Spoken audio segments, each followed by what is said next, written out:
નમસ્કાર, આપનો કિરીટસિંહ પરમાર આજે એક સરસ મજાના વિષય સાથે આપની સાથે મળવા માટે આવ્યો છું. મારા જીવનનું સૌથી પસંદગીનું પાત્ર અને ખૂબ જ પ્રેમાળ પાત્ર એટલે શિક્ષક. આજે હું આપની સાથે શિક્ષક વિશે વાત કરવા આવ્યો છું. મિત્રો, તમામના જીવનની અંદર ક્યાંક અને ક્યાંક ખૂબ મોટો રોલ એ શિક્ષકનો રહેલો હોય છે. એમ કહેવાય છે કે બાળકનો જ્યારે જન્મ થાય અને એને છઠ્ઠીની વિધિ કરવામાં આવતી હોય છે 6 દિવસે, અને આ છઠ્ઠીની વિધિની અંદર ભગવાનનું સ્થાપન કરવામાં આવે, ત્યાં બધી વસ્તુઓ મૂકવામાં આવે અને ત્યાં બાળકને સુવડાવવામાં આવે અને ફઈબાઈને નામકરણ કરવા આવે, ત્યારે તેમાં એક વસ્તુ મૂકવામાં આવે છે અને તે છે એક નોટબુક અને લાલ પેન.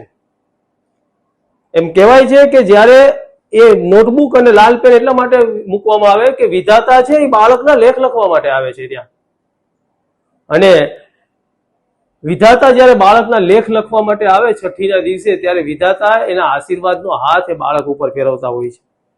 જો વિધાતા એના આશીર્વાદનો હાથ એ બાળકના મસ્તક ઉપર ફેરવે તો એ બાળક કોઈ સાયન્ટિસ્ટ બને.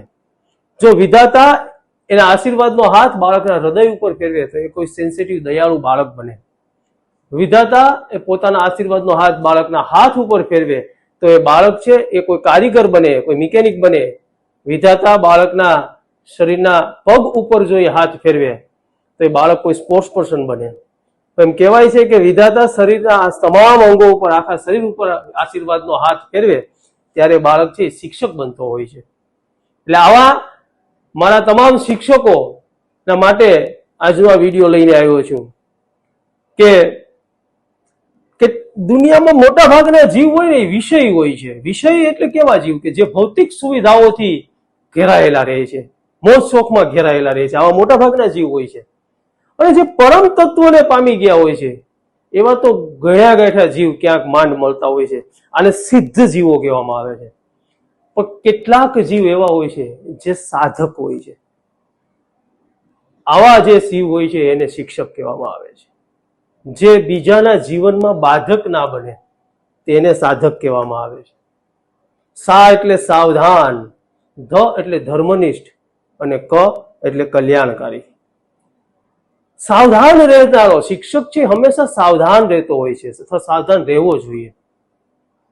હું એમ કહું છું કે એક સગર્ભા સ્ત્રી હોય તે એક 9 મહિનામાં એક બાળકને જન્મ આપે ત્યારે કેટલી બધી બાબતોનું ધ્યાન રાખે. ચાલવામાં ધ્યાન રાખે, બેસવામાં ધ્યાન રાખે, સૂવામાં ધ્યાન રાખે, ખાવામાં ધ્યાન રાખે.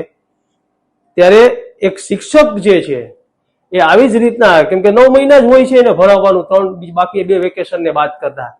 તો આવા સમયની અંદર એ 40 થી 45 બાળકોને નવો જન્મ આપે છે એક ધોરણમાંથી બીજા ધોરણમાં, ત્યારે તે શિક્ષકે કેટલી બધી બાબતોનું ધ્યાન રાખવું પડતું હોય છે. એટલે હંમેશા તેની પાસે સાવધાની રહેવી જોઈએ, અને તે સાવધાન રહેતો હોય છે તેને શિક્ષક કહેવામાં આવે.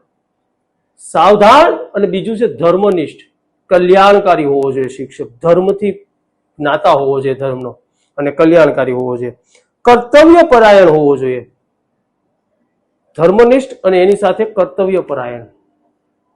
એક શેઠ છે એ એક બહારગામ એક બીજી જગ્યાએ જતા હતા, બીજા શહેરમાં, અને એના વોચમેને એને રોક્યા સવારે કે તમે આજે ના જાઓ, મને આજે રાત્રે એક સપનું આવ્યું છે અને તમારા પ્લેનને ક્રેશ થઈ જશે, એક્સિડન્ટ થશે અને તેમાં તમામ મુસાફરો મરી જશે, અને મને આ સપનું કદાચ સાચું પડી ગયું તો એટલે તમે આજે ન જાઓ. શેઠે કહ્યું કે ભાઈ મારે બહુ મોટું કામ છે, મારે ઘણું બધું મોટું નુકસાન જતું રહેશે. તો વોચમેને કહ્યું કે મેં એટલા વર્ષોથી તમારી નોકરી કરી છે, કોઈ દિવસ કંઈ માગ્યું નથી, આજે કહું છું તમે ના જાઓ. અને શેઠે એનું માન્યું અને ના ગયા. ખરેખર શેઠ જે પ્લેનમાં જવાના હતા એ પ્લેનનું એક્સિડન્ટ થયું અને પ્લેન ક્રેશ થઈ ગયું. બધા મુસાફરો મૃત્યુ પામ્યા.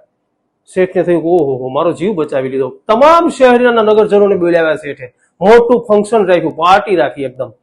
આખા નગરના તમામ ઉદ્યોગપતિઓ, ધનાઢ્ય લોકોને બોલાવ્યા, અને એની વચ્ચે એ ચોકીદારનું એમણે સન્માન કર્યું. ખૂબ મોટી રકમ આપી એક કવરની અંદર. તો સાથે સાથે એક બીજું કવર એ આપ્યું છે. એ કવર એવું હતું કે જેમાં એક લેટર હતો અને ચોકીદારને નોકરીમાંથી હટાવવાનો લેટર હતો. ત્યારે ચોકીદારે કહ્યું કે તમે મેં તમારો જીવ બચાવ્યો છે. આખું શહેર વિચારતું થઈ ગયું કે આમણે શેઠનો જીવ બચાવ્યો છે અને છતાં આ ચોકીદારને આ નોકરીમાંથી કાઢી નાખે છે. ચોકીદાર રોવા લાગ્યો કે મારે આ નોકરી જોઈએ છે, પૈસા નથી જોતા, તમે મને હટાવી. શેઠે કહ્યું કે ભાઈ જો હું તને ગમે ત્યારે જરૂર પડશે ત્યારે મદદમાં આવીશ, પણ નોકરીમાં તો નહીં રાખી શકું. તો કે કારણ એટલું જ છે કે તને સપનું ક્યારે આવ્યું? તું સૂઈ ગયો તો ત્યારે ને. તારી નોકરી શું છે? જાગવાની છે. મિત્રો, આ જ વસ્તુ તમામ માટે લાગુ પડે છે અને શિક્ષકો માટે લાગુ પડે. જે જાગતો રહે છે એ શિક્ષક. એટલે શિક્ષક હંમેશા કર્તવ્યપરાયણ હોય, શિક્ષક હંમેશા ધર્મનિષ્ઠ હોય અને શિક્ષક એ કલ્યાણકારી હોવો જોઈએ. તેનો આશય માત્ર અને માત્ર તેના વિદ્યાર્થીનું કલ્યાણ કરવાનું છે. કદી નથી વિચારતો કે આ ડોક્ટર બનશે, આ ઓફિસર બનશે, કે આ દેશના કદાચ મોટા મોટા હોદ્દા ઉપર જઈને બેસશે અને ત્યારે એ મને આવી અને કંઈક મદદરૂપ થશે કે હું એની પાસે મદદની અપેક્ષા રાખીશ, એવું કદી વિચારતો નથી. માત્ર એ શિક્ષક છે એ વિદ્યાર્થીનું કલ્યાણ કરવા માટે માત્ર એને ભણાવે છે અને પોતાના હાથ નીચેથી ભણી અને વિદ્યાર્થી છે એ દેશનો વડાપ્રધાન પણ બની શકે છે. તો આવા વિદ્યાર્થીઓ પાસે નિસ્વાર્થ ભાવે માત્ર કલ્યાણ કરવાના આશયથી એ વિદ્યાર્થીઓનો ભણાવતા હોય છે. એટલે શિક્ષક એ સાધક હોવો જોઈએ, સાવધાન હોય, શિક્ષક ધર્મનિષ્ઠ હોય, શિક્ષક કલ્યાણકારી હોય. હજી એનાથી વધારે આગળ જઈને કહું તો શિક્ષક સજળ હોય, શિક્ષક સરળ હોય અને શિક્ષક સબળ હોય. બીજાના દુઃખે પોતાની આંખમાંથી આંસુ લાવી દે એને સજળ કહેવામાં આવે. એને દુઃખ ન જોઈ શકે એના વિદ્યાર્થીનું અને પોતે રોવા લાગી જાય, આંખમાંથી આંસુ આવી જાય, તો આને શિક્ષકને સજળ કહેવામાં આવે છે. શિક્ષક સરળ હોય, વિદ્યાર્થીને મિત્ર ભાવે બાજુમાં બેસાડીને વિદ્યાર્થીની સાથે આત્મીયતાથી એ ભણાવે અને વિદ્યાર્થીની સાથે આત્મીયતાથી રહે, અથવા વિદ્યાર્થી એની નજીક જઈ શકતો હોવો જોઈએ એટલો શિક્ષક છે એ સરળ પણ હોય છે. અને ત્રીજું, શિક્ષક છે સબળ હોય, પોતાના જ્ઞાન, પોતાની બુદ્ધિ અને પોતાની અંદર રહેલી શક્તિઓથી વિદ્યાર્થીઓને મંત્રમુગ્ધ કરે, વિદ્યાર્થીઓને ભણાવે.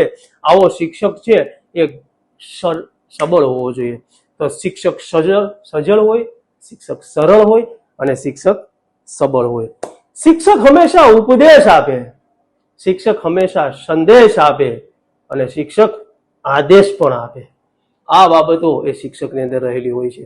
એટલે આવા મારા તમામ શિક્ષકોને વંદન કરું છું અને આવા જે શિક્ષકોએ આજ દિન સુધી મને પણ કંઈક બનાવવામાં જે શિક્ષકોએ ફાળો આપ્યો છે એમને, અને આજે પણ જે પોતાના વ્યવસાય સાથે અને પોતાના ફિલ્ડમાં જે જોડાયેલા છે એવા તમામ શિક્ષકોને આજે વંદન કરી અને આ મારા તમામ શિક્ષકોને આજનો આ વિડીયો એ અર્પણ કરું છું. ખૂબ ખૂબ આભાર આપ સૌનો.